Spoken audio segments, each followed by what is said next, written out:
Do you remember any memories with her? My grandma is the funniest, strongest person ever. She's so funny. Even at her age and her sickness and illness, she tries to make us laugh with her jokes when we call. And yeah, I miss her a lot. So at our village, there was the little candy store, but my mom would get mad at me if I ate too much candy. So I would go to my grandma and I would tell her to give me some cash so me and my sisters could buy snacks. And in Uyghur houses, there's usually a big place that's off the ground. It's high above, and people sleep there or they eat there. It's just used for everything. It's called spa. It's higher than like the stepping ground. And she was a very busy woman. She knew everyone in village and everyone knew her. She was very giving. Like if you went over to her house and you said, "Oh, I really like this cup. It's yours." She would give it to you. That's the kind of woman she was. This video was made to be the voice for a people who have been silenced. What they've gone through is a truth that the world just can't ignore. At Eternal Passenger, we will share these truths with over 40 countries through our English channel. Please share this message to help more people hear their voice. Remember, nothing you do for our brothers and sisters is ever too small.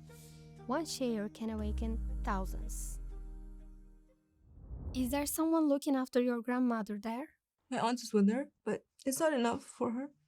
She misses us, and she did actually once get the chance to come here.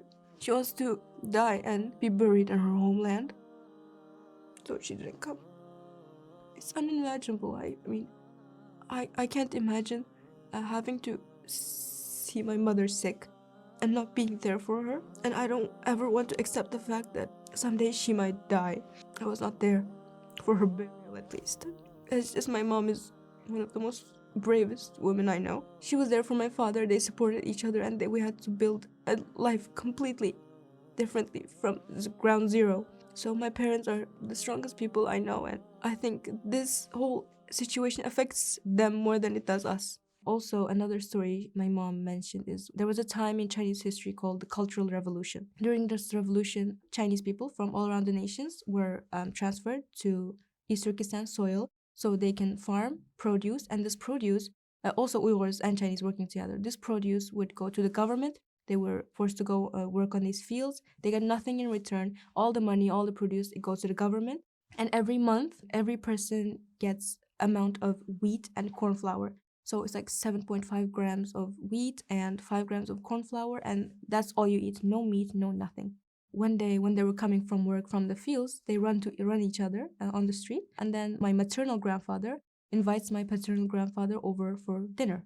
When they come home, my grandma, she has a baby in the crib, and she sees that he has a guest, and she's calm, she's collected, she doesn't act like there's no food. She's very calm. She says, "Okay, I'll prepare you guys something to eat." In their little house that they were living in, on the roof, I guess to prevent rain, they had like the rice plant, and like wheat straws were on the roof. She climbs the roof, takes like 15 minutes picking the rice plants, hoping she finds rice. She manages to get like a little bowl of rice. She cooks that.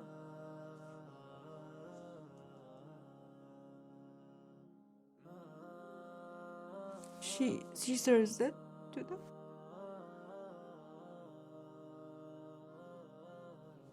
This is just one example of that's our women. That's our mothers. That's the kind of women. That's the kind of resistance we have. Do you have any relatives in prison?